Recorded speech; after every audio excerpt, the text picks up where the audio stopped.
Hello and welcome back to Nostalgia Rewind, the series where I take a look back at some of the games I feel most nostalgic for and see how they hold up now. Today's game is Super Mario Galaxy.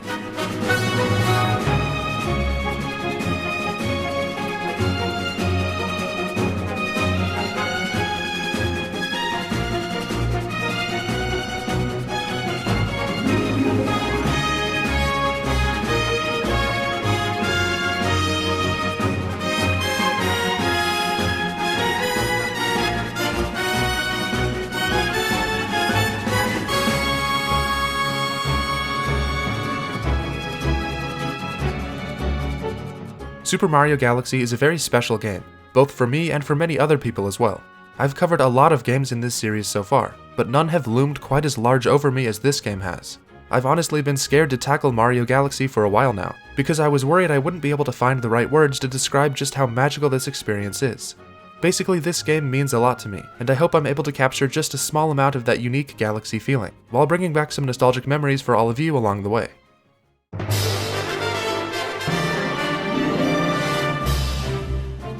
This game was the brand new 3D Mario adventure for the Wii back in November of 2007, and was naturally one of the most highly anticipated games for the system. I was first exposed to this game when I watched my older brother play it for a few hours on a borrowed copy, and when I finally got my own copy for Christmas and played it myself, it absolutely blew my mind. The gravity-bending gameplay, the grand scope of the gorgeous visuals, and the sweeping orchestral soundtrack all created so many unforgettable moments and feelings. Mario Galaxy just has a distinct vibe that no other game can match. At first glance, the concept of Mario in space seems a little strange, but it ends up giving the whole game a sort of somber yet beautiful atmosphere. The gorgeous skyboxes filled with countless stars decorate the background of every level, and give the gameplay a sense of scale that only the endless sea of space can do. Easily my favorite setting and theme that Mario has ever had.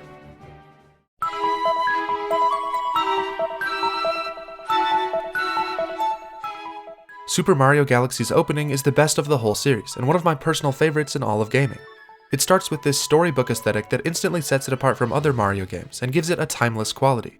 The Star Festival is underway in the Mushroom Kingdom, an event that only happens every 100 years.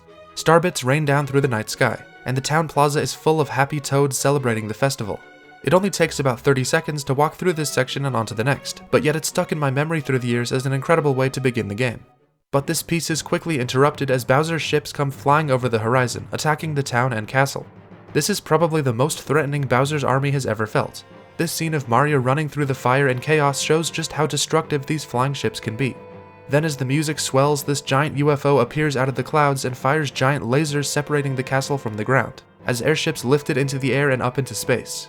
Weirdly, this UFO never really shows up again outside of a brief cameo at the very end, which feels like a bit of a missed opportunity. It could have been a really cool boss fight.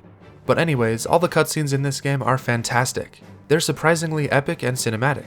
I really enjoyed the Mario movie, but as far as I'm concerned, this is still the most cinematic Mario story.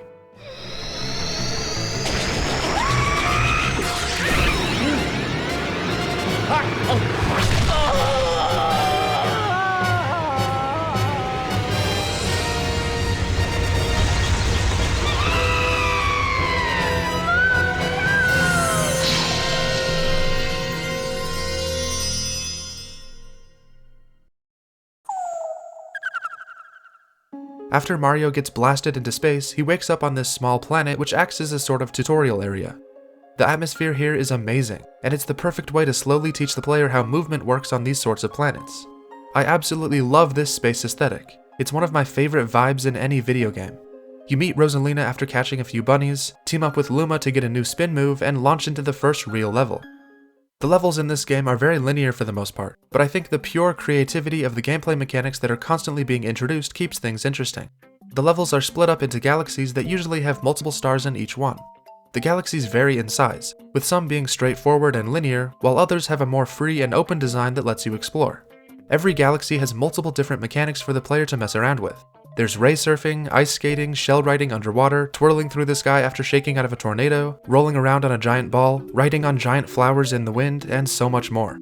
Gravity-bending gameplay is a constant throughout, which works really well most of the time and feels super cool to master. There are a few times when Mario's controls get a little out of whack thanks to the gravity going all over the place, but it's pretty easy to get back in control. Being able to run around every side of a 3D object is awesome, and I especially love when the direction of gravity is suddenly changed and you go falling in that direction. It's hard to pick a favorite galaxy, as they're all really solid. But my personal favorites have to be Freeze Flame Galaxy, Sea Slide Galaxy, Melty Molten Galaxy, and of course, Gusty Garden Galaxy for the music alone. But honestly, all of them are really good, and it would take all day to go over all of my favorite stars. There's also prankster comets that appear in certain galaxies every once in a while, which add an extra challenge to each level. There's speedy comets that give you a strict timer and force you to rush to the end as fast as possible. I actually really enjoyed these ones, they're a lot of fun. Daredevil comets limit your life to only one hit, so boss fights get a lot more difficult. Cosmic comets have you racing against your evil cosmic clone, which isn't too bad since he's pretty slow. Fast foe comets make the enemies in each stage move way faster, so avoiding getting crushed by a thwomp is a lot trickier. And finally, the purple comet, where you have to collect a certain number of special purple coins, sometimes with a time limit and sometimes not. The prankster comets are a great way to change things up and give a bit more content to each galaxy, and I'm glad they were included. Although it is a bit annoying that it stops you from selecting any normal levels when there's a comet in orbit. While replaying this game, I was constantly impressed by the fresh new ideas in every level. The levels are set up as lots of floating planets to work through, and once you get to the end, you launch on to the next one. This slows things down and gives you a sort of mini break in between platforming challenges, where you get to just watch Mario fly through space and listen to the music, while getting pumped up to take on the next section. And the feeling of shooting out of a launch star still hasn't been topped. All the levels are super fun to play through, and there weren't any levels that overstayed their welcome. Maybe it's just because of how many times I've played this game, but even the later stars that get pretty difficult still didn't give me too much trouble. Once you get the movement down and understand what the level design is asking you to do, most of the levels become a breeze, while still requiring your full attention and effort. I used to have a lot of trouble with these bomb-throwing trash cleanup ones, but once I started aiming for the gold circles on the ground, it became pretty easy. The structure of this game only requires you to collect 60 out of the 120 stars to beat the game, so you have a lot of freedom to pick and choose what galaxies you want to spend the most time in. For my replay, I got all 120 stars, which took me around 14 hours, and it wasn't nearly as bad as I remember it being. There wasn't really one specific challenge that I got stuck on, like the Grandmaster Galaxy in the second game or the Darker Side of the Moon in Odyssey. The closest thing is probably the Trial Galaxies, but even those weren't too difficult for me. The gameplay of Galaxy can be very smooth and effortless once you've got it down, and it feels great. I've played this game so many times that it's almost sort of relaxing for me to start a fresh playthrough at this point, as the levels are just so much fun to complete.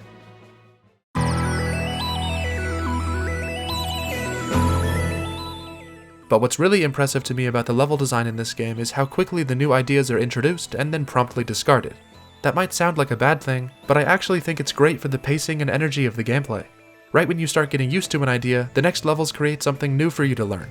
Where most games would probably try to make the most out of every single idea and squeeze as many hours out of a mechanic as possible, Mario Galaxy doesn't.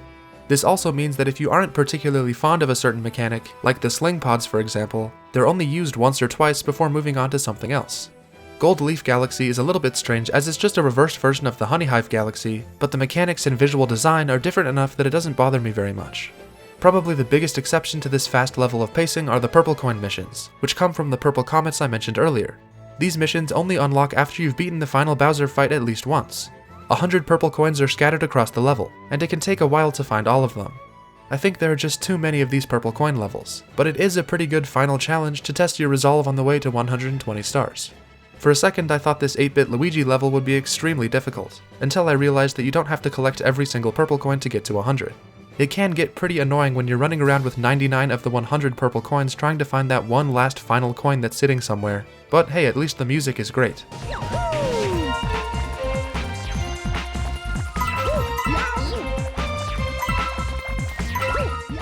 There are also a few times when I wish the game would have stayed with one idea for longer, specifically with the red star.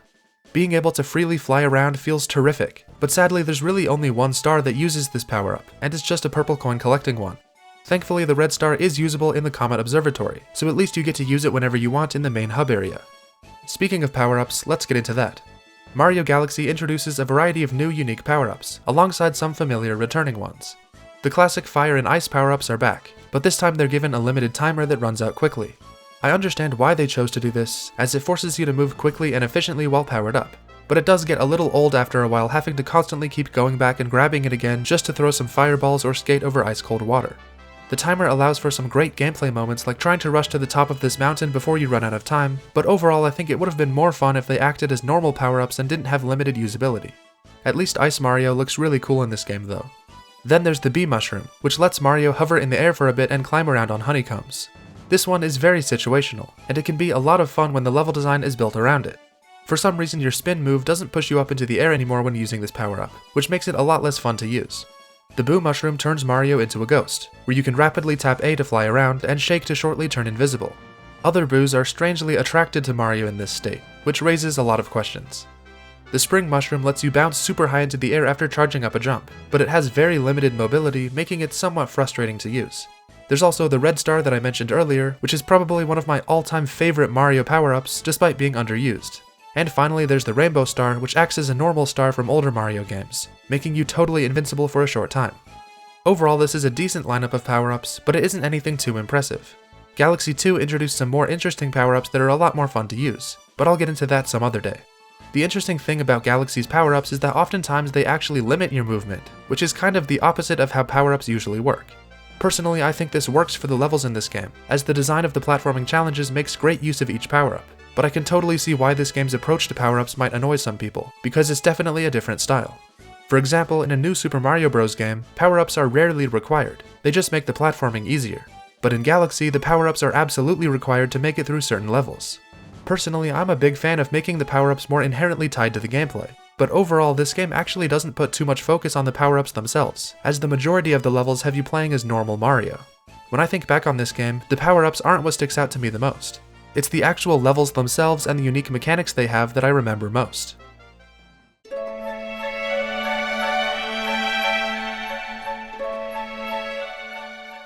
The main hub area of this game is the Comet Observatory, which acts as your base of operations and is how you launch to all the galaxies.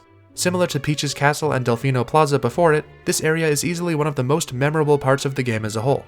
When you first arrive, most of the sections are dark and not powered on, but as you progress and unlock Grand Stars, you slowly start to bring power back to the observatory, lighting up all the different sections and unlocking new domes.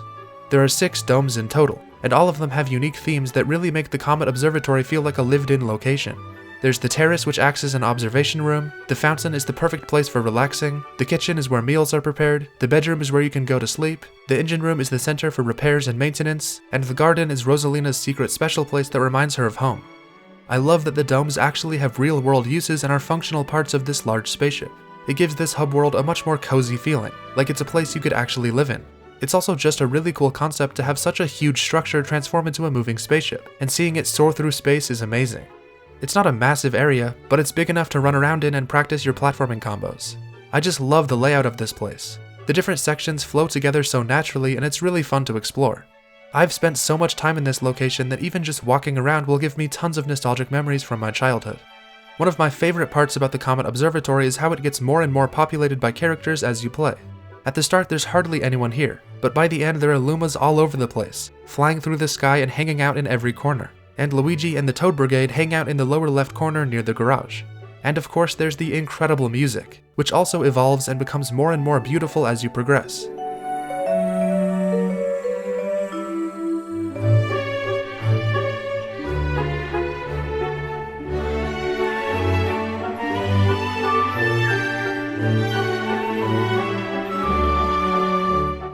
I think this is one of the most gorgeous pieces of music from any video game, and I assure you that it will be played at my wedding someday. When it comes to hub worlds in Mario games, the Comet Observatory is at the very top of my list of favorites.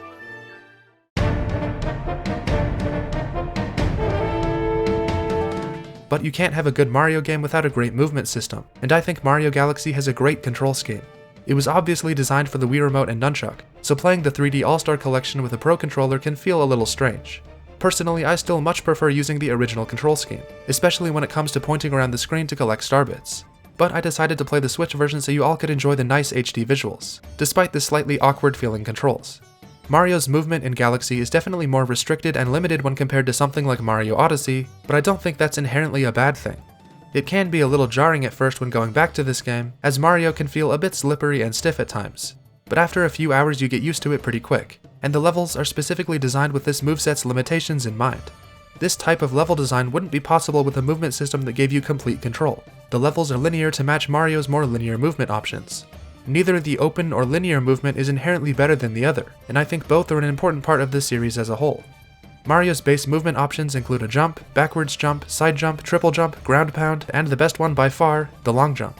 For some reason, I just love the long jump in this game. It gives you so much forward momentum and can cover basically any large gap, and it's super satisfying to use. And of course there's the spin, which you do by shaking the Wii remote, or you can just press Y on Switch. Shaking to spin just feels so natural on the Wii, and shaking the Joy-Cons or a Pro Controller doesn't feel quite as good, which is yet another reason the Wii controls are better. And having to constantly reset the gyro on Switch is pretty annoying, since there isn't a sensor bar to keep track of your pointer. Oh, and also, side note, you can't use a Mii as your profile icon on Switch, which truly makes the Wii original the definitive experience. But anyways, getting back on track, the spin move itself is an extremely useful addition to Mario's controls. It can serve as an attack to knock out enemies, but it also works as a sort of correctional move that can save you at the last second. If you misjudge the distance of a jump and are headed towards a black hole, spinning at the right time can set you back on the right course. Spinning also gives you a bit of extra height after jumping, so you can use it to get just high enough to get on top of those hard to reach areas. There's also a few special moves you can do, like shaking while doing a ground pound or while squatting, which look cool and are fun to do. So as you can see, the shake is quite a versatile addition to Mario's moveset in this game, and combining it with his usual moves can let you pull off some pretty amazing feeling combos. One of my favorites is backwards jumping, wall jumping, and then spinning to change direction and get to the top. It just feels great. You don't get very much camera control with this setup, but thankfully you don't really need it. The camera stays locked in the perfect position at pretty much all times during levels, so you can see everything you need to all at once. But there are a few times here and there where the camera gets stuck in a bad position and you can't see what's going on, specifically in this section of the Toy Time Galaxy, but those moments were few and far between for me. Obviously I prefer the full camera control of something like Odyssey or Bowser's Fury, but in some ways I like how controlling the camera isn't really a part of Galaxy's gameplay. You can just kind of leave it to the game itself to keep the camera where it needs to be. I know that a lot of people don't like the way Galaxy controls, but it's never been an issue for me personally. Honestly, I actually really like Mario's moveset in this game, but it's possible that's just because of how much I've played this game. The level design and movement are connected very deeply, where the movement fits the scale and size of the levels perfectly, and there are plenty of mechanics that give you new movement options as well.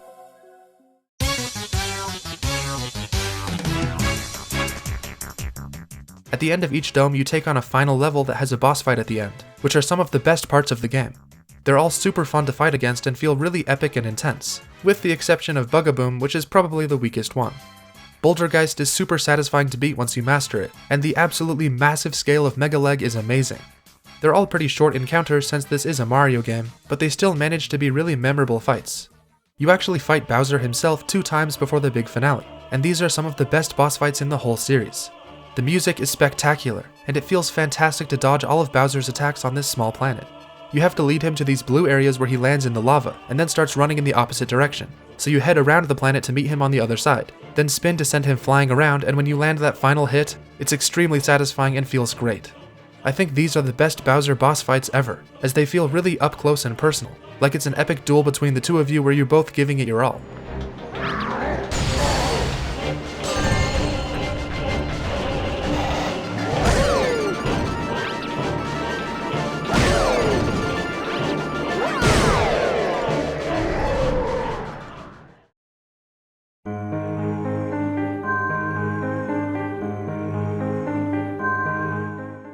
Everything I've covered so far are the core aspects of the actual gameplay of Mario Galaxy and what makes it so fun. The levels, power-ups, hub world, movement, and boss fights are obviously essential aspects of this game's design. But now I want to move into something a little more abstract: the atmosphere. This is a big part of what makes this game so incredible. Mario Galaxy's atmosphere is what sticks with me the most all these years later, and is what really sets it apart from other Mario games for me. I touched on it earlier, but the setting of space gives the whole game a sort of somber and quiet feeling that's unlike anything else. Exploring the far reaches of space as this bright red plumber is super cinematic for some reason, and it feels like you've been swept up on a grand adventure. And possibly the biggest factor in what makes Mario Galaxy so incredible and memorable is the music. Oh man, the music.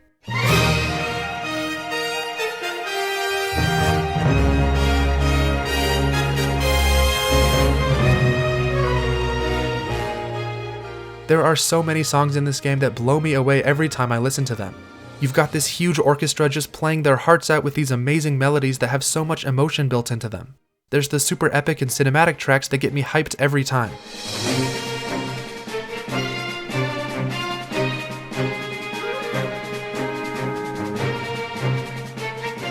Some chill and relaxing songs that make me want to kick back and take a break.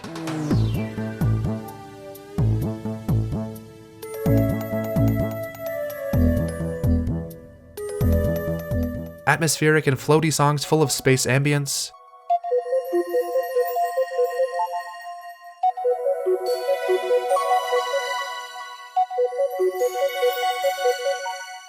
and also the softer, quieter songs that are just gorgeous.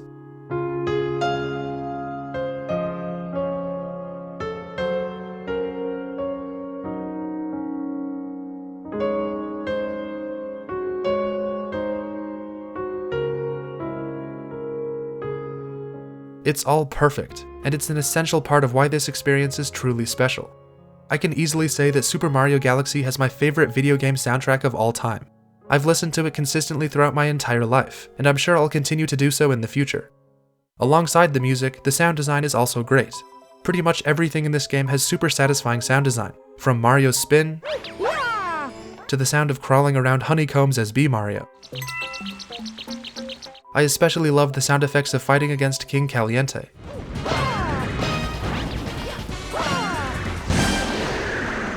It's hard to describe, but the sound effects themselves are some of the most nostalgic parts of this game for me.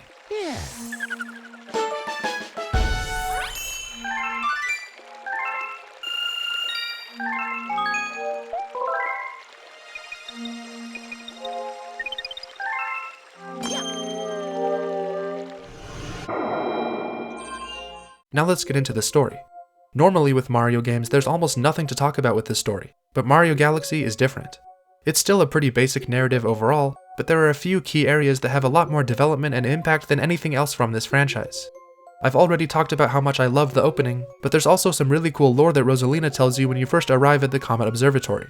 It explains their role as travelers of the starry skies, and that they pass by this area once every 100 years, explaining the Star Festival from the beginning. But the power of the ship was pulled away, and Bowser was able to harness that power to cross the universe. It may be short, but this simple setup for the story does so much to make it feel like you're part of something bigger and actively helping this cool space goddess. There isn't too much writing or dialogue since the focus is mostly on gameplay, but the writing that is here is surprisingly good. The humor is great. There were multiple lines from the Toads that got a laugh out of me, especially from Yellow Toad. I just want to take a second to appreciate the pure art that is Yellow Toad's character. This lazy, laid-back dude always has the best things to say, and whenever I ran into him across the various galaxies, he's just out here living his best life. I really love how much of a presence the Toad Brigade has in this game, even if you're constantly rescuing them all the time. Some of my favorite moments in this game came from this tiny group of wannabe heroes. Luigi also gets a bit more to do in this game than usual, as he helps you out by collecting stars all by himself, and then promptly gets stuck and needs your help. Trying to figure out what spot he's in from these photos is lots of fun. And once you collect all 120 stars and beat the game, you unlock the ability to play through the entire game as Luigi, which is really cool. He's a little more slippery to control, but he has a higher jump to make up for it. I know that there's a special 121st star waiting for you at the end of beating the game for a second time as Luigi, but I have yet to do that myself. Ooh. Let us begin. And it wouldn't be a good Mario Galaxy video without talking about the storybook. The storybook is one of the most memorable and impactful parts of this game, because of how sad yet heartwarming it is. You unlock more chapters as you collect stars, and can go into the library to listen to Rosalina read you her life story. The art is gorgeous, and the story itself is beautifully written.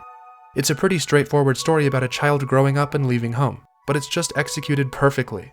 I nearly come to tears every time I read Chapter 7. As child Rosalina bursts into tears longing to see her mother back home who's no longer there. She's sleeping under the tree on the hill might be one of the most gentle and tragic ways of describing death I've ever heard, and it's crazy that it comes from a Mario game. This storybook does wonders for both the emotion and world building of Mario Galaxy's universe, and I highly encourage you to go back and read through this story yourself, as I can't do it justice trying to explain why it's so good. It's a beautiful story, and is an important part of what makes this game so legendary.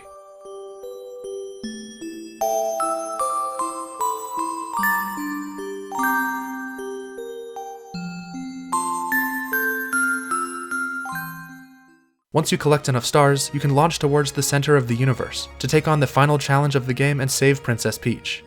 This last level is the perfect way to end the game. It combines all sorts of different mechanics to make it feel really climactic. And the final battle against Bowser gets its own unique music, which somehow makes this incredible fight feel even more cinematic.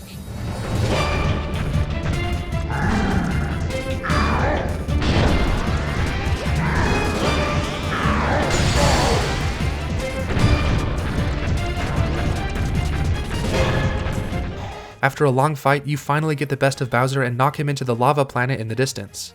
You collect the last Grand Star and finally reunite with your special one, Princess Peach. But right when it seems like the story has come to a close, there's one final shot of Bowser dramatically stumbling through his destroyed dreams, cursing the world as he descends into lava. Then the planet explodes into a giant black hole surrounded by red energy sucking inwards, and everything starts to be destroyed. Mario, Princess Peach, and everyone on the Comet Observatory all go flying towards the center. And just when it seems like everything might be over, this happens.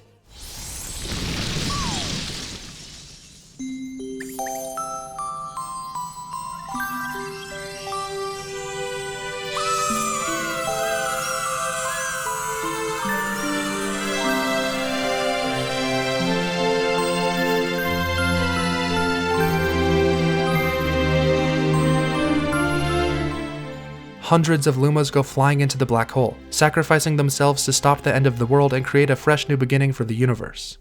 Rosalina explained what happened to Mario, and tells him about the endless cycle of the stars, and then everyone wakes up in a brand new galaxy.